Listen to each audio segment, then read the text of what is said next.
Hello student, मैं सौरभ कोहली आपका स्वागत करता हूं अपने यूट्यूब चैनल में। भारतीय राज्य एवं शासन विधि जो कि पॉल साइंस की सीरीज़ का एक भाग है। इससे पहले हम इकोनॉमिक्स की सीरीज़ कंप्लीट कर चुके हैं। उसमें 12 लगभग वीडियो है, आप प्लेलिस्ट में जाकर चेक कर सकते हैं।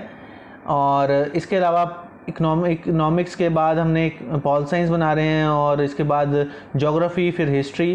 तो टीजीटी एसएसटी की पूरी सीरीज़ बना रहे हैं, तो आप इससे लाभ उठा सकते हैं और अपने फ्रेंड्स के साथ शेयर कर सकते हैं। इस चैनल के साथ जुड़े रहें, इसे लाइक, शेयर एंड सब्सक्राइब करना बिल्कुल ना भूलें। इसमें जो एमसीक्यूज़ मैं आपको बताता हूँ वो काफ़ी इम्पॉर्टेंट है। वो सिर्फ DSSB, KVS, NVS, UPPCS, MPPCS सिर्फ इसी में नहीं, अलग अलग स्टेट्स में आ सकते हैं। और चुने हुए एमसीक्यूज़ हैं, यानी कि सभी एमसीक्यूज़ हैं। तो आप इस चैनल के साथ जुड़े रहें ताकि आपको इसका पूरा लाभ मिल सके।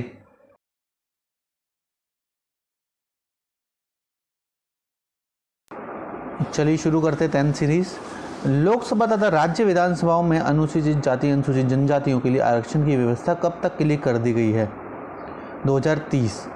पहले 2020 तक थी और फिर ये 2030 तक के लिए कर दी। 30 अप्रैल 1979 को 44वां संविधान संशोधन अधिनियम राष्ट्रपति की अनुमति के बाद कानून बन गया। इस अधिनियम में से संपत्ति के अधिकार के कुछ परिवर्तन किए गए।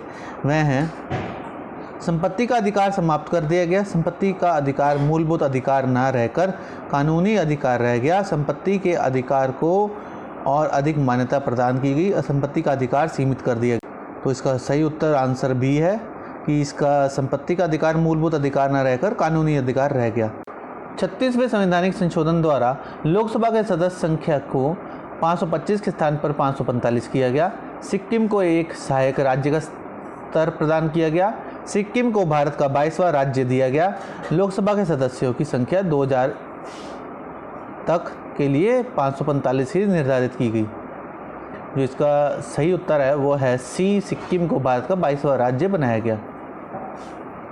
निम्नलिखित में से किस विषय में संशोधन करने के लिए संसद के प्रत्येक सदन के 2/3 बहुमत तथा आधे राज्यों के विधानमंडलों के अनुमोदन की आवश्यकता होती है?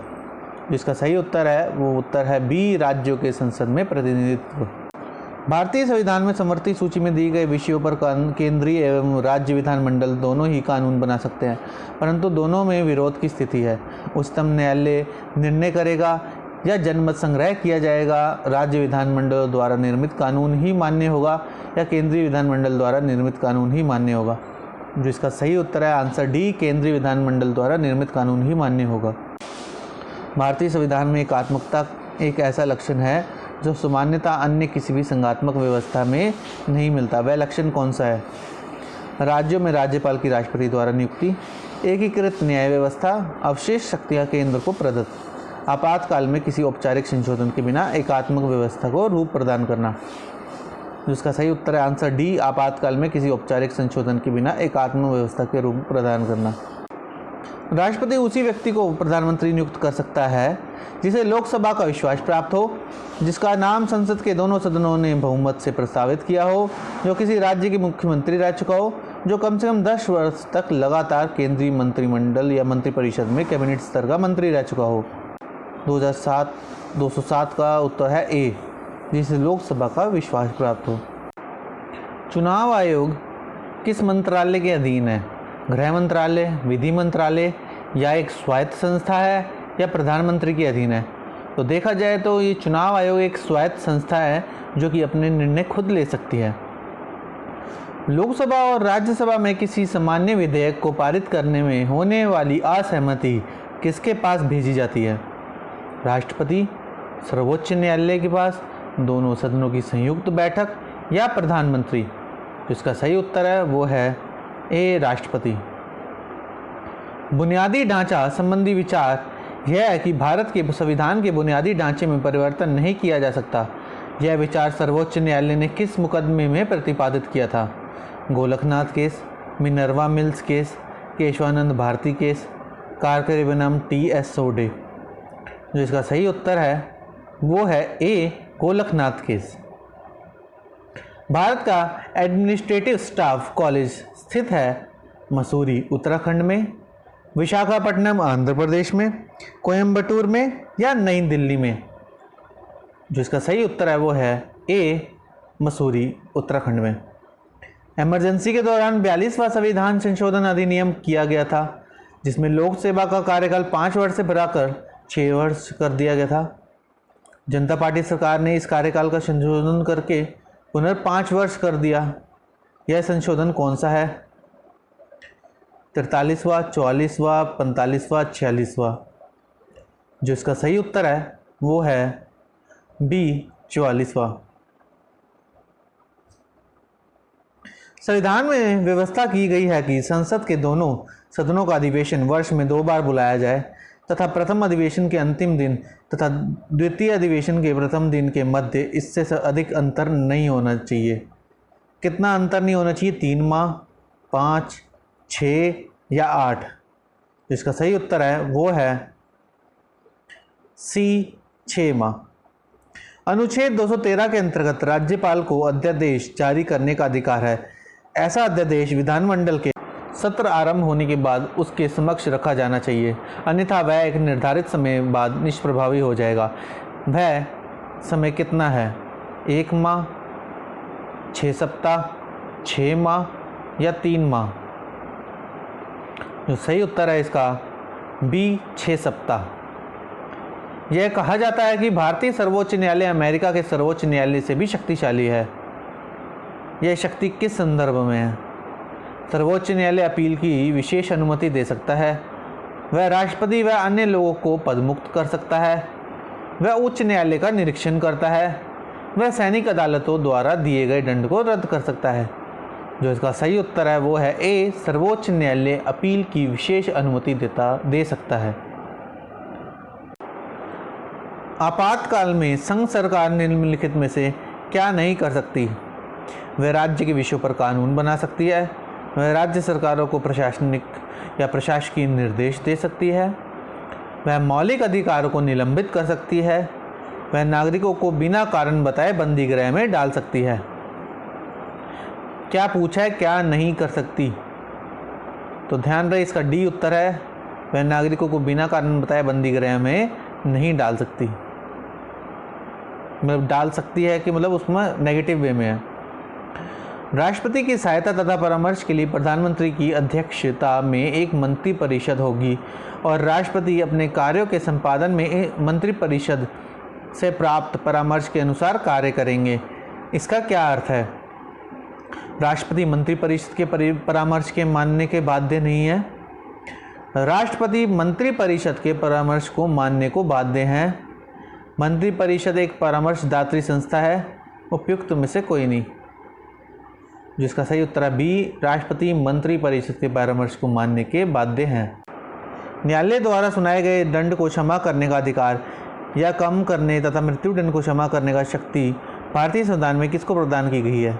जब भी ये प्रश्न है तो सीधा ध्यान रखें कि ये शक्ति राष्ट्रपति के पास होती है अगर सेंटर का मामला है, और अगर राज्य का मामला है तो ये शक्ति सेम ऐसी ही राज्यपाल के पास भी होती है। राज्यपाल द्वारा जारी की गए अध्यादेशों के बाद में स्वीकृति की आवश्यकता है प्रधानमंत्री की, राष्ट्रपति की, संसद की या विधानसभा की? इसका जो सही उत्तर है वो है डी, विधानसभा की। फ्रांसीसी क्रांति ने 3 नारे दिए, स्वतंत्रता, समानता व बंधुता। भारतीय संविधान ने एक और आदर्श को अपनाया है, वह है सामाजिक समानता, आर्थिक समानता या न्याय। इनमें से कोई नहीं। अगला उत्तर, इसमें जो उत्तर है वो है सी, न्याय। सामान्य कार्य के लिए पुरुष और महिला दोनों को समान वेतन का सिद्धांत भारत के संविधान में उल्लेखित है। मौलिक अधिकार में, राज्य के नीति निर्देशक तत्वों में, नारों में, आदर्शों में। जिसका सही उत्तर है राज्य के नीति निर्देशक तत्वों में। सामान्य कार्य, समान वेतन राज्य के नीति निर्देशक तत्वों में शामिल है, और इनको मानना न मानना इसलिए सरकारों के ऊपर बाध्य नहीं होती, क्योंकि मौलिक अधिकारों में अगर ये चीज़ लिखी होती तो किसी कॉन्ट्रैक्चुअल कर्मी को भी उन्हें उतनी ही तनख्वाह देने के लिए बाध्य होना पड़ता। अब इसमें उनके ऊपर है, वो दें ना दें नीति निर्देशक तत्वों में। धर्म की दृष्टि से भारत के संविधान का स्वरूप कैसा है? राज्य नागरिकों को धर्म पालन की स्वतंत्रता नहीं देता। राज्य धर्म सापेक्ष है। राज्य एवं नागरिकों को अलग अलग धर्म हैं। राज्य नागरिकों को धर्म पालन की स्वतंत्रता देता है। यह धर्मनिरपेक्ष राज्य है। जो सही उत्तर है आंसर डी, राज्य नागरिकों को धर्म पालन की स्वतंत्रता देता है, वह धर्मनिरपेक्ष राज्य है। राज्यसभा के 12 सदस्यों को कौन मनोनीत करता है? प्रधानमंत्री, मुख्य न्यायाधीश, राष्ट्रपति या उपराष्ट्रपति? राज्यसभा के सदस्यों को जो मनोनीत करता है वो है डी, राष्ट्रपति। निम्नलिखित में से कौन सा कार्य भारत के राष्ट्रपति नहीं कर सकता? वह प्रधानमंत्री की नियुक्ति करता है तथा प्रधानमंत्री की सलाह पर मंत्रिमंडल के अन्य सदस्यों की नियुक्ति करता है। वह मंत्रिमंडल की सलाह पर लोकसभा को भंग करके नए चुनावों का आदेश दे सकता है। वह मंत्रिमंडल की सलाह पर राज्यसभा को भंग कर सकता है तथा नए सिरे से नए सदस्यों का चुनाव कर सकता है। वह मंत्रिमंडल की सलाह पर देश में आपातकाल की घोषणा कर सकता है। तो इसमें जो प्रश्न था वो है कौन सा कार्य भारत का राष्ट्रपति नहीं कर सकता? तो जो नहीं कर सकता वो है आंसर सी, वह मंत्रिमंडल की सलाह पर राज्यसभा को भंग नहीं कर सकता तथा नए सिरे से नए सदस्यों का चुनाव नहीं कर सकता। भारत के प्रधानमंत्री की निम्नलिखित में से कौन सा कार्य नहीं है? वह सरकार का निर्माता है, वह सरकार को भंग करने की क्षमता रखता है, वह सरकार के क्रियाकलापों का मुख्य प्रबंधक है, वह उच्च केंद्रीय सेवाओं में नियुक्ति हेतु अभ्यर्थियों की संतुष्टि करता है। जो इसका सही उत्तर है 125 का वो है डी। क्या भारतीय संसद सर्वोच्च है? ऑप्शन है आपके सर्वोच्च है, संविधान की सीमाओं में सर्वोच्च है, संघात्मक राज्य में सर्वोच्चता का प्रश्न उपस्थित नहीं होता, उपयुक्त में से कोई नहीं। जो इसका सही उत्तर है वो है बी, संविधान की सीमाओं में सर्वोच्च है। लचीले संविधान का सबसे बड़ा दोष है परिवर्तन की सरलता से जनता के अधिकार असुरक्षित हो जाते हैं। बार बार संशोधन के कारण संविधान की सरलता नष्ट हो जाती है। सत्तारूढ़ दल बहुमत के बल पर मनचाहे संशोधन कर लेता है। संशोधन से संविधान अनिश्चित हो जाता है। जो इसका सही उत्तर है वो है ए, परिवर्तन की सरलता से जनता के अधिकार असुरक्षित हो जाते हैं। लचीले संविधान का सबसे बड़ा दोष है ये। निम्नलिखित में से कठोर संविधान का सबसे बड़ा गुण क्या है? संविधान के नियम निश्चित और स्पष्ट होते हैं, जनता में अधिक लोकप्रिय होता है, राजनीतिक दलों के अनावश्यक हस्तक्षेप से मुक्त रहता है, नागरिकों के अधिकारों की रक्षा समुचित रूप से करता है। अब इसका जो सही उत्तर है वो है आंसर डी, नागरिकों के अधिकारों की रक्षा समुचित रूप से करता है।